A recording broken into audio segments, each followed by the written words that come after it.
بسم الله الرحمن الرحيم. الحمد لله وكفى وسلام على عباده الذين اصطفى. أما بعد، فقد قال النبي صلى الله عليه وسلم: الصوم جنة، فإذا كان يوم صوم أحدكم فلا يرفث ولا يسخب، فإن سابه أحد أو قاتله فليقل إني صائم، او کما قال صلی اللہ علیہ وسلم. محترم حاضرین، اللہ رب العالمین کے فضل و کرم اور اس کی توفیق سے، اس کی مہربانی سے ہمیں رمضان کا یہ مبارک اور مقدس مہینہ نصیب ہوا، اور آج ہم نے پہلا روزہ رکھا ہے. اللہ تعالیٰ اس مہینے کو ہمارے لیے ہر طرح باعث خیر و برکت بنائے، اور اس میں ہمیں زیادہ سے زیادہ عبادات کی توفیق سے نوازے اور ہماری محنتوں کو قبول فرمائے. آمین. بھائی اور بزرگوں، روزہ کس چیز کا نام ہے؟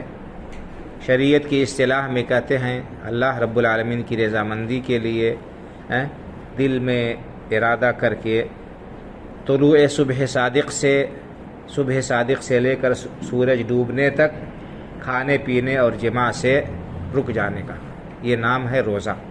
روزے میں اس کام سے انسان کو بچنا ہوتا ہے، پرہیز کرنا ہوتا ہے. عام دنوں میں انسان کے لیے چھوٹ ہے کہ اسے جب بھی خواہش ہو، جب بھی اسے بھوک پیاس لگے وہ کھا پی سکتا ہے، کوئی ممانعت نہیں، حلال چیز کھانے کی کوئی پابندی نہیں. اسی طرح شادی شدہ شخص اپنی بیوی سے جب بھی لطف اٹھانا چاہے، محظوظ ہونا چاہے، اٹھا سکتا ہے. لیکن روزے کی حالت میں یہ کام منع ہے. اس میں ہمارے لیے بہت بڑا درس ہے، بہت بڑی نصیحت ہے اور ایک تربیت ہے. وہ کیا ہے کہ مسلمان اور مومن بندے کا یہ شیوا اور شعار ہوتا ہے کہ وہ اللہ کے ہر حکم کو بلا چوں چرا تسلیم کرتا ہے، اور اللہ کے اور اس کے رسول صلی اللہ علیہ وسلم کے ہر فرمان کے سامنے سر تسلیم خم کر دیتا ہے. اس میں عقلی تکے نہیں لگاتا ہے، اس میں چنی چنا نہیں کرتا ہے. اللہ کا حکم تھا، اس نے اجازت دی تھی، ہم کھاتے پیتے تھے. اللہ کا حکم ہو گیا، اب 1 مہینے تک صبح صادق سے لے کر غروب آفتاب تک کچھ نہیں کھانا پینا ہے، نہ بیوی سے تعلق قائم کرنا ہے.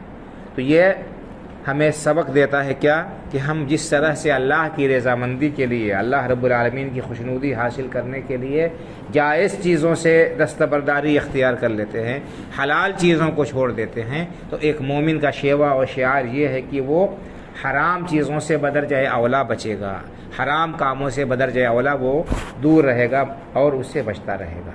حرام کام، اللہ کے نافرمانی کے کام، گناہ کے کام ہر حال میں ناجائز ہیں اور ان سے بچنا لازمی اور ضروری ہے.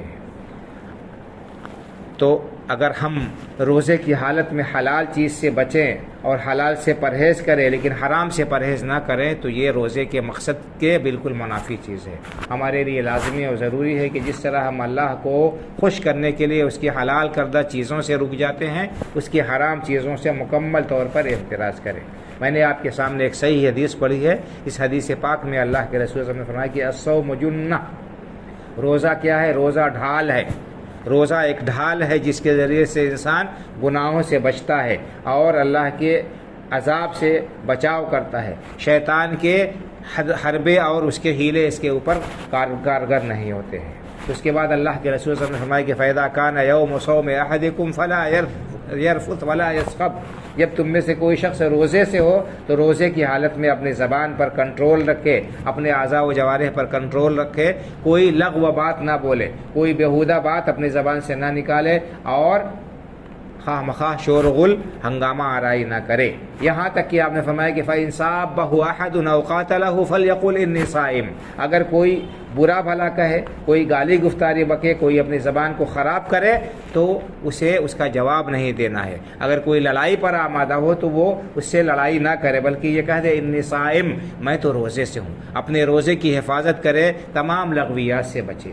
دوسری اور واضح حدیث ہے، اللہ کے رسول نے ارشاد فرمایا کہ من لم يدع قول الزور والعمل به والجهل فليس لله حاجة في ان يدع طعامه وشرابه، کہ جو شخص روزہ رکھ کر جھوٹ بولنا، جھوٹ پر عمل کرنا، لغویات اور فالتو کاموں سے پرہیز نہ کرے، ایسے شخص کے بھوکے پیاسے رہنے کی اللہ تعالیٰ کو کوئی ضرورت نہیں۔ گویا کوئی شخص اگر روزے کی حالت میں ان لغویات سے نہیں بچتا ہے، ان سے پرہیز نہیں کرتا ہے، تو اس کو صرف بھوک اور پیاس حاصل ہوگی، اس کا روزے کا جو اجر و ثواب ہے وہ ضائع ہو جائے گا۔ اس لیے ہمیں چاہیے کہ ہم روزے کی حالت میں اپنے اعضاء کا بہت زیادہ جو ہے اس کی حفاظت کریں، اپنے کانوں کی، اپنی آنکھوں کی، اپنی زبان کی اور تمام اعضاء و جوارح کی۔ ہم وہی چیزیں سنیں جن کو سننے کی اللہ اس کے رسول نے اجازت دی ہے، وہی چیزیں دیکھیں جن کے دیکھنے کی اللہ نے اجازت دی ہے، جن پر کوئی پابندی نہیں ہے۔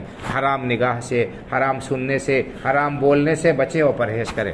بہت سارے لوگ ایسا کرتے ہیں، ان کو علم نہیں ہے یا کمزوری ہے ایمان کی کہ وہ روزہ تو رکھتے ہیں، حلال چیزوں سے رک جاتے ہیں، لیکن لغویات، بیٹھ کر تاش کھیلیں گے، پتے کھیلیں گے، گیم کھیلیں گے یا جو ہے ڈرامے دیکھیں گے اور لغویات میں اپنے اوقات کو ضائع کرتے ہیں۔ بھائی اور بزرگوں، یہ روزے کی روح کے بالکل منافی ہے اور یہ اس سے قطعاً میل نہیں کھاتی۔ اس لیے جس طرح ہم حلال چیزوں سے بچتے ہیں اللہ رب العالمین کی رضامندی کے لیے، حرام چیزوں سے کلی طور پر احتراز اور پرہیز کریں۔ انسان کی بہت ساری غلط عادتیں ہوتی ہیں، کچھ لوگ بیڑی سگریٹ کھانے کے عادی ہوتے ہیں، پینے کے عادی ہوتے ہیں، کچھ لوگ گٹکا کھاتے ہیں، کچھ اور کوئی دوسری چیزیں استعمال کرتے ہیں جو انسانی صحت کے لیے بھی نقصان دہ ہے اور شریعت میں بھی ان کی کوئی گنجائش نہیں۔ یہ روزہ بہترین ایک آغاز ہے، بہترین موقع ہے کہ ہم اپنی تمام غلط عادتوں سے رک جائیں، یہاں سے عزم کریں اور اپنا پختہ ارادہ کر لیں کہ ہم تمام غلط عادتوں سے رک جائیں گے، باز آ جائیں گے۔ یہ روزہ پورا ایک مہینہ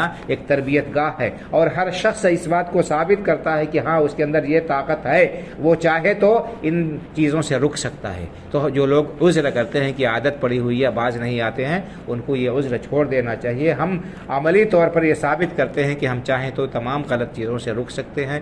یہ بہت سارے دروس اور نصیحتیں ہیں بھائی اور بزرگوں روزے کے اندر۔ ہم صرف رسمی طور پر روزہ نہ رکھیں بلکہ روزے کا جو اصلی مقصد اللہ رب العالمین نے بیان کیا ہے، لعلکم تتقون، ہمارے اندر تقوی اور پرہیزگاری ہے، ہم حرام اور حلال کا امتیاز کریں، ہم جائز اور ناجائز کا پاس و لحاظ رکھیں اپنی زندگی کے تمام میدانوں میں، تمام معاملات میں۔ تو یہ آج کا مختصر سا میرا پیغام ہے۔ اللہ رب العالمین سے دعا ہے کہ اللہ تعالی ہمارے روزوں کو، ہماری عبادات کو، صیام و قیام کو قبول فرمائے اور اللہ تعالی اپنی مرضیات پر چلاتا رکھے اور ان تمام چیزوں سے اللہ تعالی ہمیں بچائے جن کی وجہ سے ہمارے روزوں کا ثواب متاثر ہو سکتا ہو اور ہمارے روزے قبولیت سے محروم ہو سکتے ہوں۔ اللہ تعالیٰ اسلام پر زندہ رکھے، ایمان پر ہمارا خاتمہ فرمائے، آمین۔ وآخر دعوانا ان الحمدللہ رب العالمین وصلی اللہ علی نبینا محمد وعلی آلہ وصحبہ اجمعین، والسلام علیکم ورحمۃ اللہ وبرکاتہ۔ اسی طرح سے آپ حضرات سے گزارش ہے ہمارے ادارے کے لیے تعاون کرتے جائیں۔ جامعہ ابی ہریرہ الاسلامیہ لال گوپال گنج ضلع الہ آباد، جہاں فضیلت تک ہاسٹل کے ساتھ بچوں اور بچیوں کے جو ہے تعلیم کا نظم ہے۔